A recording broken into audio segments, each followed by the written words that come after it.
You're laughing. That's really good. Anybody have a pet turtle? Just curious. Anybody have a pet turtle running around your house? No? We were looking for like a model, really, for that video. So, no. Well, welcome. I'm glad you guys are here. This is the first week of a series called Stuck, and I'm just going to do this intro a little bit different than we normally do. No quippy story, no little question or anything like that. I just want to tiptoe in and talk about how we got where we are and why we're talking about what we're talking about here these next couple of weeks. So if you've been with us for the last month, we've been in this sermon series called Made New, and it's this kind of just general fundamentals about discipleship. What does it mean to follow Jesus? What do I have to have in my life to flourish spiritually? And we talked about a lot of really good stuff, but we got to turn the coin over a little bit, and we're going to kind of look at the negative of the photograph. If that's the picture, what's the negative look like? And that's what this is. Why do we get stuck? What prevents me from flourishing spiritually? How often do we get stuck? Anybody ever feel stuck? Sure you do, right? I do. There's just times in our life we just hit these things like, what are we up to? And so the hard part, actually, when we were talking about this series and planning it is, okay, how do you take all of this stuff and try and distill it into just a couple of weeks? And so for the next 4 weeks, we're going to talk about just 4 common areas where we get stuck. Anxiety, fear, shame, and worry. And I'm willing to bet that if you're in the room this morning or if you're watching online and you have a pulse, these are just things that hit you at some point in your life to varying degrees. Anxiety, fear, shame, and worry. And here's my belief on this, and I think you're with me, that churches need to talk about this kind of stuff. We want to normalize this kind of conversation. Silence is not a solution. We can't just sit back and go, well, this will blow over. I don't think so. I think we need to talk about these things. We need to normalize them. And so a couple quick house rules for us, because all 4 of these areas sort of touch on issues of mental health. And so a couple quick sort of house rules that'll serve kind of as guiding rails for us as we walk through these the next couple of weeks. So house rule number 1, any conversation around mental health should begin and end with love. There's a stigma that's kind of associated around mental health, and it should not be there in our culture, and it absolutely should not be there in the church. And the stigma is like, well, if you're suffering with these things, it's probably because you just don't have enough faith. And that's not true. And maybe you've been told that by some well-intentioned pastor or some church somewhere along the way, and that's really irresponsible for somebody to tell you that, just slap a sticker on it and go, no, you just need to have more faith and it'll all be okay. That's not very loving. It's not very kind. And so any conversation around mental health, and certainly these next few weeks with us here, really are going to talk, hopefully, you're going to sense that they're heavily seasoned with love. 1 Corinthians 12 talks about this, that the body functions well in love. 1 Corinthians 12 is Paul's great expose of the church as a body, and he follows it up with 1 Corinthians 13. Jesus never shames sufferers, and neither should we. So that's kind of house rule number 1. House rule number 2, individuals are not issues.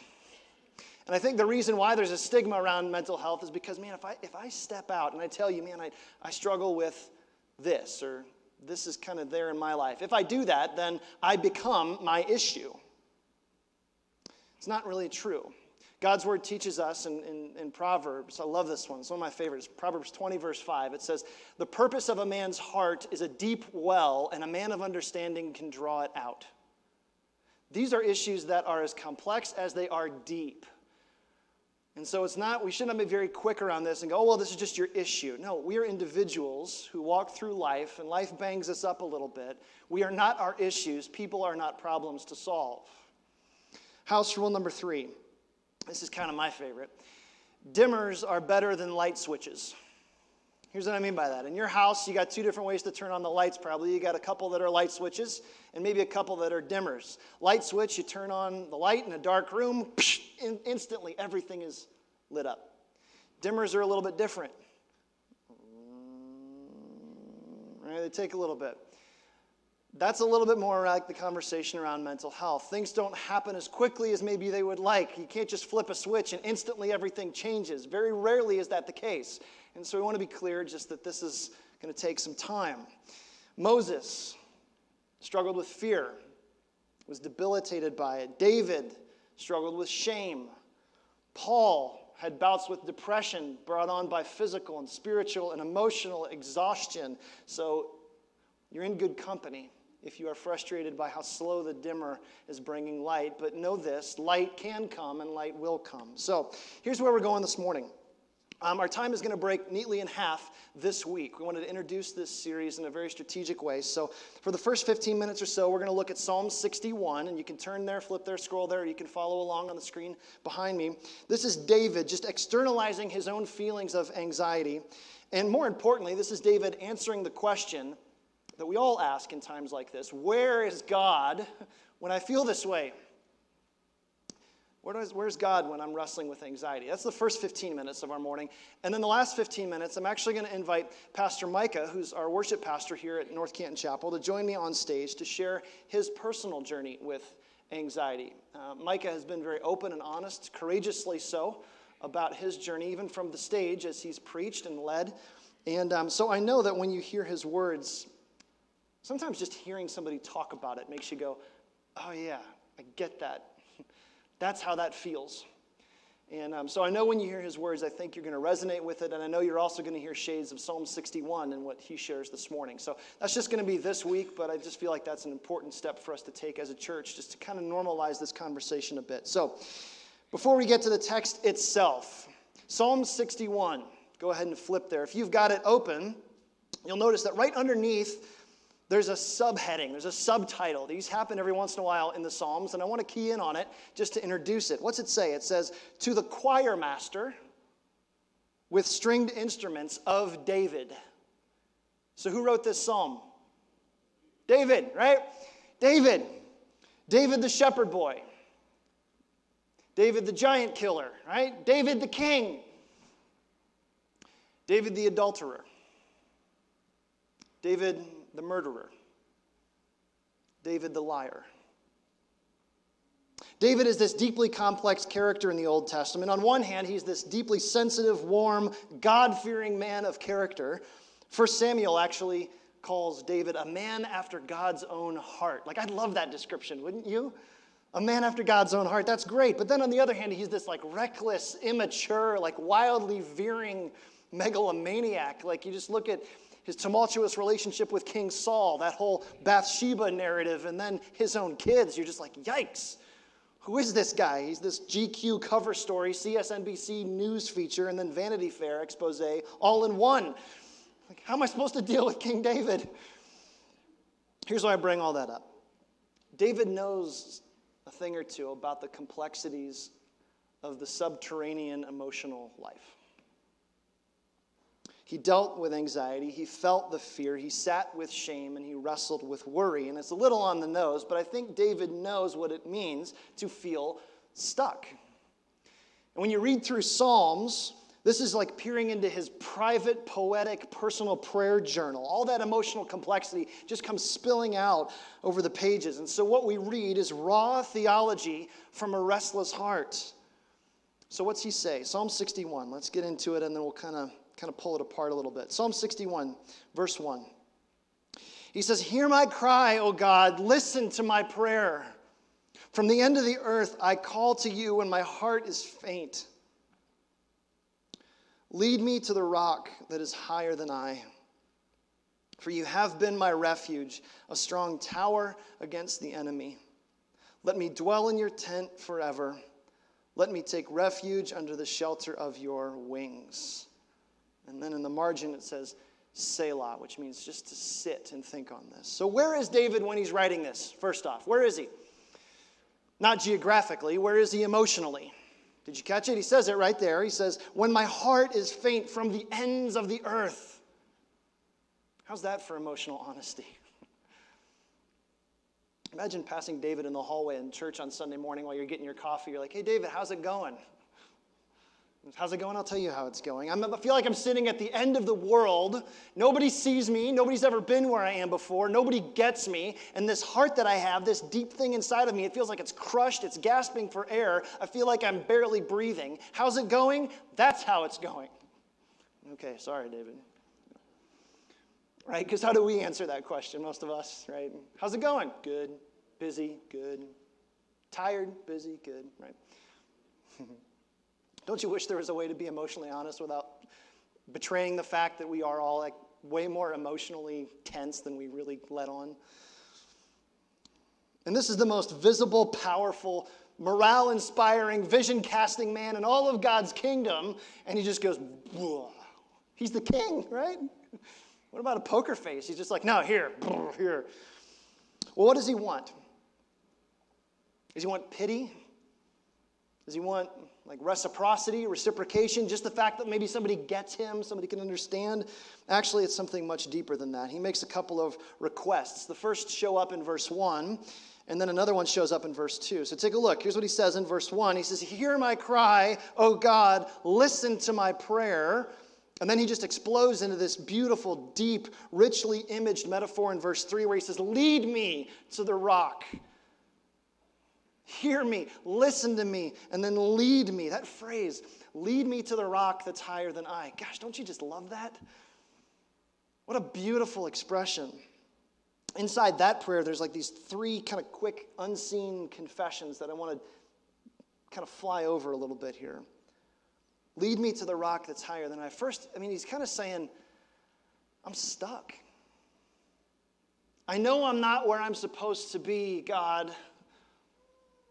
I'm not where I want to be. I'm in a low place. This whole metaphor, this whole picture kind of brings to mind somebody who's wedged between two rocks, like in a crevice, and their foot is jammed in there. And like the harder they work and the harder they try to get out, the deeper they go. The more they struggle, the worse stucker they get. Like I try and I try and I try and I just can't get out of this thing. Do you know what that feels like? Just stuck. But then, almost as if he looks up, he says, oh, there's a rock that's higher than I. That's optimism, right? There's someplace better. I don't know how to get there. I remember being there. I look around and everybody else is there. How come I can't get there? He's encouraged by this existence, but he's daunted by the distance. And isn't that a hallmark of anxiety? I remember a better place. Everybody else is there, but I'm still here. Anxiety has a way of paralyzing our present and preventing our future. But then here's where David does something amazing inside of this prayer. He just prays. He goes, I can't get myself where I need to go, God, but you can. Lead me. I just need you, God. I need you. You have to lead me out of this. Let me pull off to the side for a second. That is one of the most beautiful declarations of worship that I can think of. There's this little honest confession about his inability to do what he needs to have done in his life, and then paired with complete confidence in what God can do. That's worship. It's God, I can't, but God, you can. And here's where most of us miss it. It's going to sound really harsh. Most of us are unconscious idolaters. Sounds really harsh, right? Here's what I mean. Most of us, assuming we can get to the place where we can admit our own stuckness, not sure if that's a word, but assuming we can get to the place where we go, I'm stuck, what do? We're really good at looking for anything else to get us out of where we are, get us someplace where we want to be. Right? I just need this drink. I just need to let the pressure off a little bit, right? This new job is going to fix it. This will do it. I need a new environment, new people, bigger paycheck, right? I need a new spouse. I need somebody else in my life. I need this. This is what I need. This piece of legislation, right? How about that for a news story? This will fix it. If I can get this passed, then all the anxiety will instantly vanish. This. I need this. If your this is anything but God, you probably need to check your heart. And it sounds harsh, but this is David's confession here where he goes, I don't need this. Come hell or high water. I just need you, Lord. You're that good. Just you. But here's the thing. In the moment, there's another question hanging overhead, and we need to ask it, because when you're in the moment, when you're there, when you have this faint heart and you're desperate and you're pinned between the rocks of anxiety, the real question is not, God, I know you can, but God, I need to know that you will. And I love that question because in the moment, that's the struggle. Like when we're stuck in the moment and it's really, really hard, we don't question God's ability. We question God's willingness. We go, God, I know you can do anything. You're God, but I need you to do this thing right now. I need you to get me out of this thing. And then here comes the shift that buttresses David's own belief. Take a look in verse 3. He says, for you have been. Did you ever notice how through the entire Old Testament, how God introduces himself in these crazy ways? You have been my refuge here. And if you look all the way through the Old Testament, when God is about to do something new on behalf of his people, he introduces himself like this. He says, I am the Lord your God who brought you out of the land of Egypt. What's with the long title, God? Why the explanation? I know. What's God doing? What does the rearview mirror have to do with the windshield? Here's the principle. God's provision in the past ensures his presence in the future. And that's why we need a backlog of God's faithfulness in our life. Because he was with me then, I know he'll be with me then. All throughout the Old Testament, God asks his people to inspect what he's done in the past as a testament of his character for the future. And here's how this relates to anxiety specifically. If you're looking for relief from anxiety, remember that light switch dimmer thing? It isn't quick. It definitely isn't quick. But if you're feeling stuck, looking to get to this rock that's higher than you, the best place to draw comfort is not from what is in front of you, but in who is behind you. Spiritual health is cumulative. It is not an overnight thing. This is, Lord, you have been good. Lord, you have been safe. Lord, you've never let me down. Lord, I was backed up against a Red Sea. Lord, I had nowhere to go, but you showed up. Lord, I was about to drown in my doubt, and you split a sea open for me. Look what you have done, Lord. This is just the art of gospeling yourself. And then David's about to go somewhere deeper, and he's about to ask for something more. And take a look in verse 4. Here's what he says. Let me dwell in your tent forever. Let me take refuge under the shelter of your wings. Now here's what I want us to see. Have you noticed here how David uses 3 different metaphors in the span of 2 verses? Increasingly intimate metaphors. In verse 3, what was God? God was a what? He was a strong tower. It's great, strong, safe, secure. But then he becomes a tent. Let me dwell in your tent forever. And then, here at the end of verse 4, under the shelter of your wings. It's like a mother bird. That's almost too intimate for me. It's a little too close for comfort. So David first imagines God like this strong, resolute tower that he can run into, this safe place that doesn't move. It's a rock. That's what God is. And then he becomes a tent. Now, our 21st century minds go to camping, right?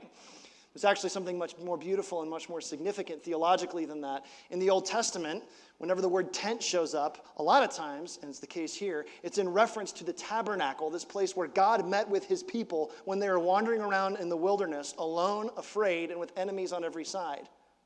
That brings a whole lot of richness to that image, doesn't it?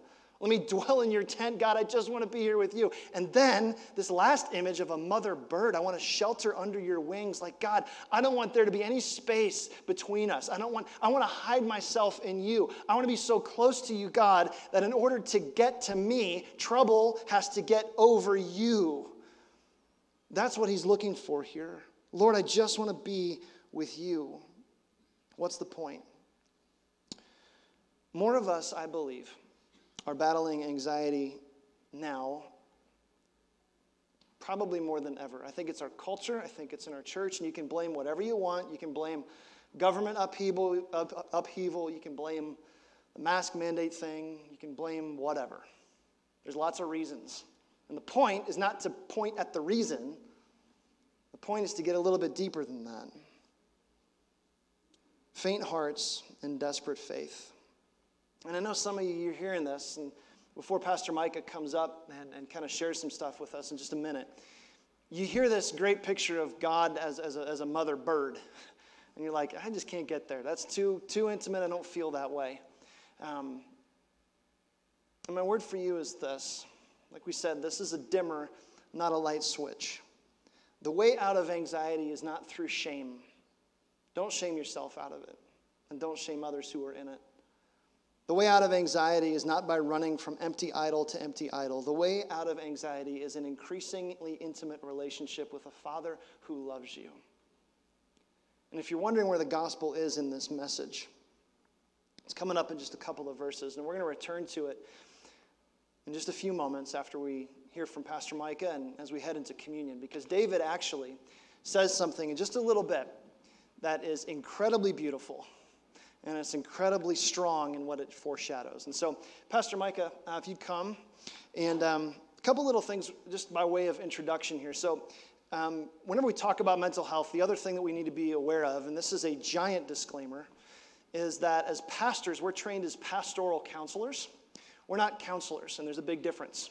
Okay? There are mental health clinicians, and they are trained to do a lot. Pastors are trained to do just that much of mental health counseling. And so what we're about to share comes from personal experience and also comes from pastoral counseling. Those are very different things. And so what you're going to see is a lot of personal story and a lot of kind of just personal dialogue around this. I will tell you, and you'll hear me reference this again, if you're here this morning and you're going, yeah, I've got this debilitating anxiety, like there are days I can't get out of bed. There are days I just cannot function.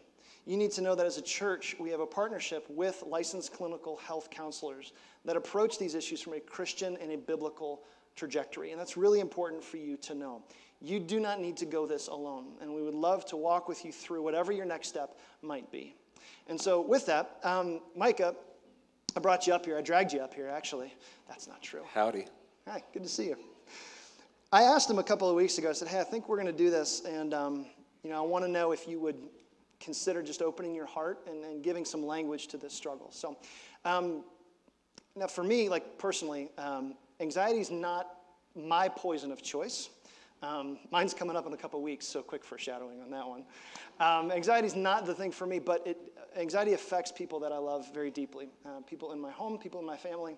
And so for those of us who are kind of on the outside looking in, tell us what anxiety feels like. What is this thing? Yeah, so again, it's good to be with you this morning. Again, everything I say, just echoing what you said already. So I'm not a clinical counselor. I do not have a doctorate degree in any type of anxiety study or anything like that. So again, it is all from personal experience and just me working through it as I've tried to look at scripture and tried to navigate it myself. But for me, I tend to look at anxiety with three different areas. It's physical, mental, and spiritual. And so physically, just very practically for me, there's sometimes when things get really bad, symptoms are kind of like a heart attack, which is not fun. But my face gets really flushed, gets super tingly all through your body, kind of like if your hand or foot falls asleep, and feel that just through your whole body. Chest gets very tight, hard time breathing. So physically, it's disorienting, and then on top of that, mentally, for me, I've equated it to sometimes I know the right step to take, but it feels like I just can't. So logically, I'll think in my head, I'm dealing with anxiety. I know I'm dealing with anxiety. I know that this isn't going to overcome me, but for whatever reason, I cannot put one foot forward mentally. And stuck is a really good word for it. It just feels like you can't move one way or the other. And then spiritually, anxiety is just really frustrating, if I'm honest. Like, that's the word that I want to say. Because what can happen is I believe that, at least for me, Satan has used anxiety as a tool to get me to believe lies. So Jesus in John 8, chapter 44, he says that Satan is the father of lies. And really, when I'm in the middle of an anxiety attack, it's just this constant lie over and over again, getting me to believe things that aren't true, getting me to place my mind and my heart and my affections on things that are not Jesus. In fact, one of the things that I heard early on in a lie that Satan was getting me to believe as a pastor was that I was not a good pastor because I wrestled with anxiety.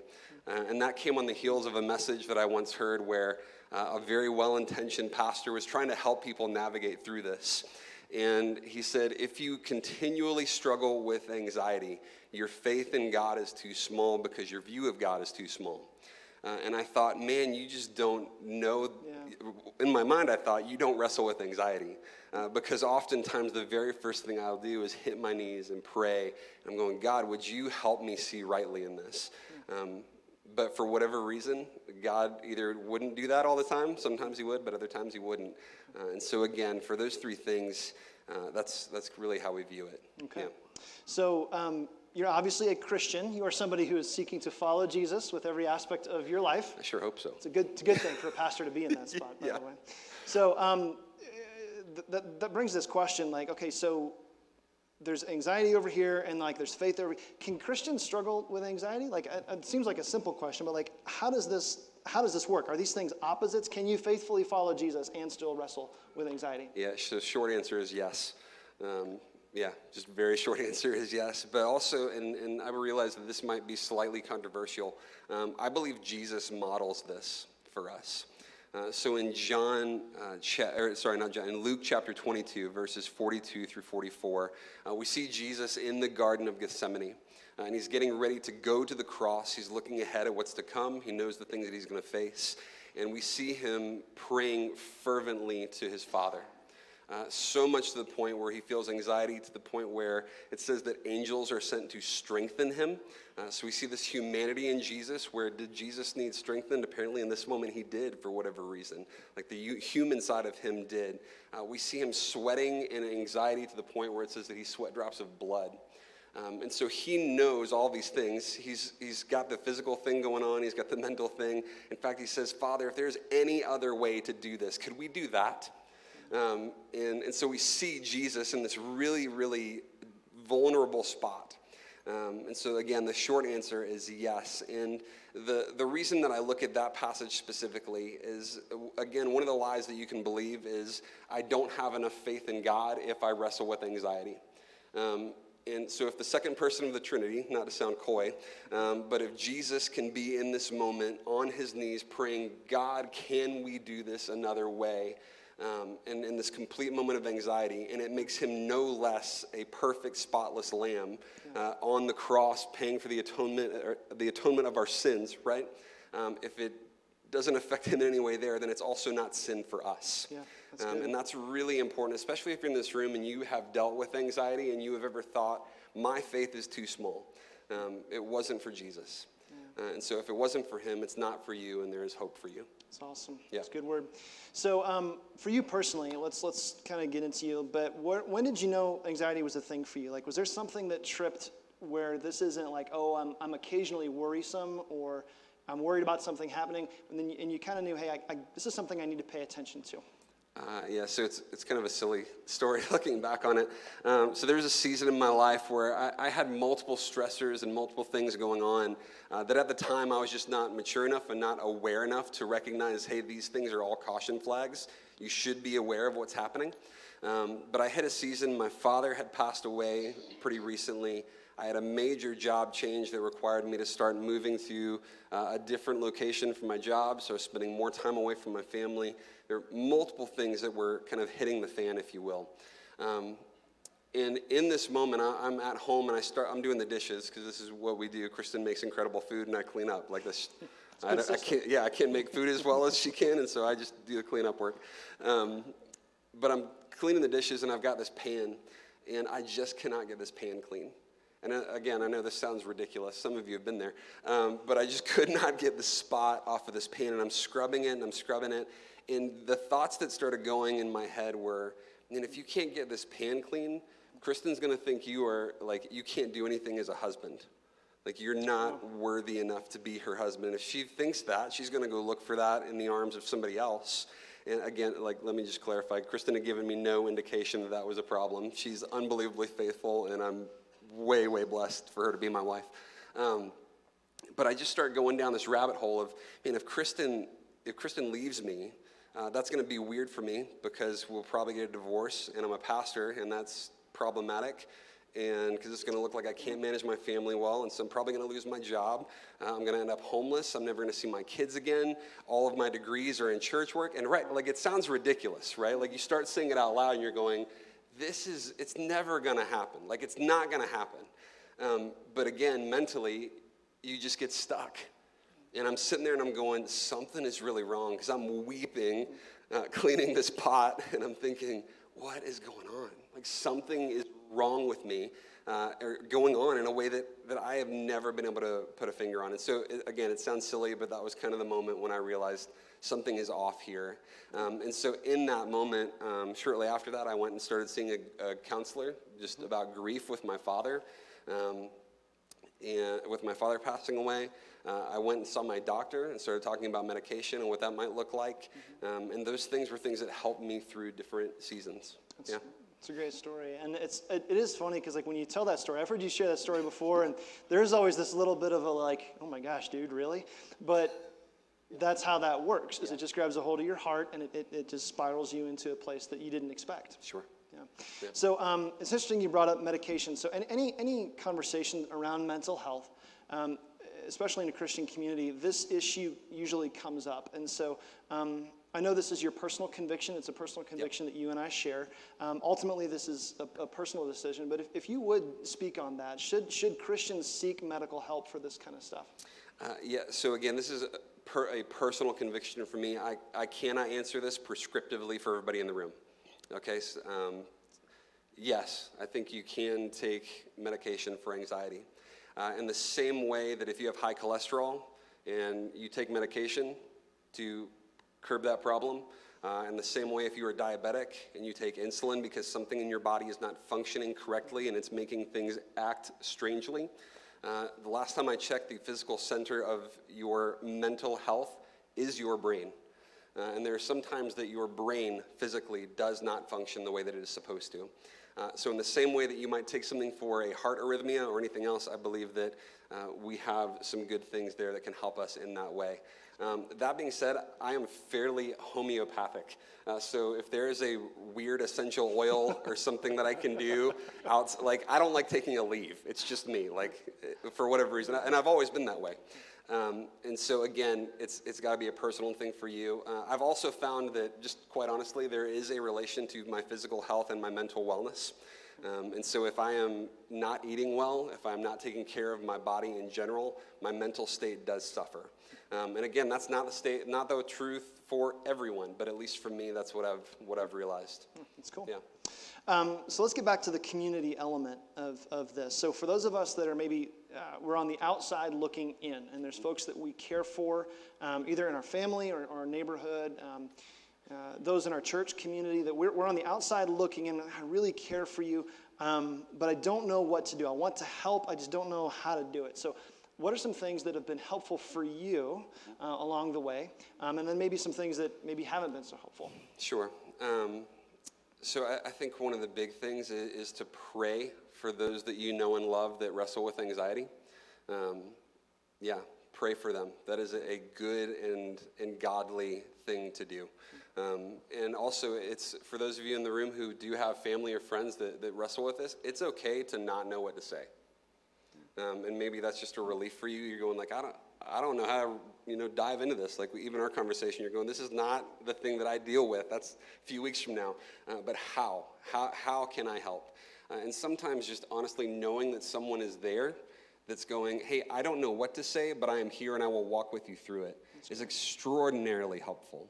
Because it makes you feel not alone. And for those of you in the room like me that have wrestled with and have battled against anxiety, you will have a tension to isolate yourself. Don't do it. Give the people who love you the tools that they need to help you when you don't know how to ask for it. And so even one of the things that just very practically, so with Kristen and I, she doesn't really wrestle with this a whole ton, but just telling her, because there's sometimes in the mornings that I would wake up and I could just tell, something's off today. And maybe that doesn't make any sense, but for those of you in the room who have dealt with that, you know what I'm talking about. You just wake up and you're going, man, something is off. And I can't put a finger on it. Just telling her, hey, I've got something that's going on. I need you to know about it. It's been extremely helpful for her because she doesn't perceive me as a complete jerk later, right? It gives her tools in her tool belt to help. She also has helped me in a lot of ways. Again, sometimes my mind won't put two and two together. And so she starts asking me very logical questions where my mind won't think logically. And so, because I can tend to catastrophize things, if that makes sense. That's a good word. Yeah, and maybe I don't know if I think I did. That's an awesome word. But again, it's worst case scenarios, right? So cleaning the pot turns into I am homeless without a job, never seeing my kids again. right? Like, let's just be real. That's fairly catastrophizing, where Kristen would go, hey, so, like, you probably just need a little more Dawn. Like, there's gotta be, but again, like, because my mind won't do it. Like, it won't make those steps. And so for her to just be very practical, and it's helpful in that. And just full disclosure, there was a few weeks back, so I was leading worship, and had a moment where I could feel an anxiety attack coming on in the middle of a song. And that's never happened to me on stage before. And so it kind of freaked me out a little bit. So we ended up cutting a chorus. Like, we had this whole other thing we were going to do, and we chopped it all. I just started praying. Band walks off stage, and so they're all going, did we do something wrong? What's going on? Like, and so I just very practically, again, instead of isolating, I just shot a text to the team that was on that morning. Said, hey guys, here's what happened. I just need you to know. And Larry and Nikki came and found me and just prayed over me. They're going like, look, we don't get it. But we're here with you. We're going to pray over you because we believe that Jesus is victorious over this, awesome. Which he 100% is. So, awesome. Yeah. So, last question, and then we're going to head someplace else. You've got a lot of really great tips that you use for yourself. These are promises of God that you remind yourself of. And so maybe for somebody who's here this morning, and I mean, like, the kettle is boiling right now, and we're just like, I don't know what to do. I came here this morning, and I don't know if I'm going to be able to leave in one piece. Sure. Can you walk us through some of these promises that you give yourself that help you that are God's way of leading you to that rock that's higher than you are? Yeah, so one of the things that I've done is I've started talking about anxiety as a battle, not a struggle. Because if I am struggling, it means that I am being overcome, but Jesus has already overcome this. And so if you're in the room and you are dealing with anxiety, you need to know that Jesus has overcome it. And so we battle against it, but you do not struggle. If you're a child of God's, you do not struggle. You battle, so wage war. And with that, one of the best things that I've learned to do is not pray specifically against the problem that I am facing, but to begin to pray the promises of God. Because again, I will lie to me in the middle of the moments when I desperately need truth rather than lies. And so I've begun to look through Scripture and say, hey, what are some Scriptures that I can just remind myself of? And I got this really fun, forward email. I never get Those great. are usually a lot of Yeah, they're fun. normally really awful, but I always get, this came through and it was really good. It had just these 9 promises to battle anxiety. And the thing that I love about them is it's just Scripture. And I don't deal with all of these all the time. You may not deal with all of these all the time, but it's good, again, not to just say, hey, here's a pithy truth that you can hold to, but rather let's go to the truth that we know never changes. And so there's a couple. When you're anxious about some risky new venture or a meeting, I battle unbelief with the promise, fear not, for I am with you. Be not dismayed, for I am your God. I will help you. I will strengthen you. I will uphold you with my victorious right hand. And so again, pray who God is into these situations. Remind yourself of truth.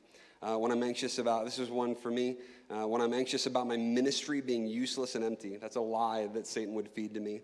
I fight unbelief with the promise, so shall my word that goes forth from my mouth, it will not come back to me empty, but accomplish that which I purpose and prosper in it, the thing for which I sent it.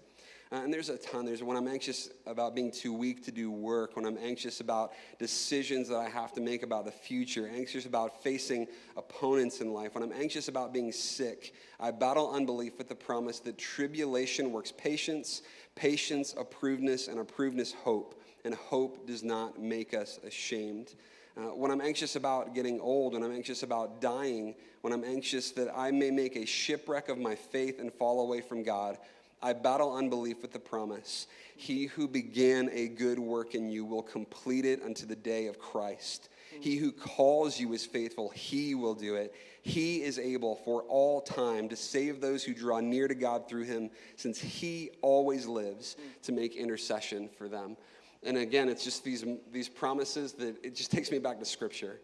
And it makes me focus on the person and work of Jesus, who he is, what he has done. Yeah. I love that. Micah, thank you so much for just being able to step up and share. It's awesome.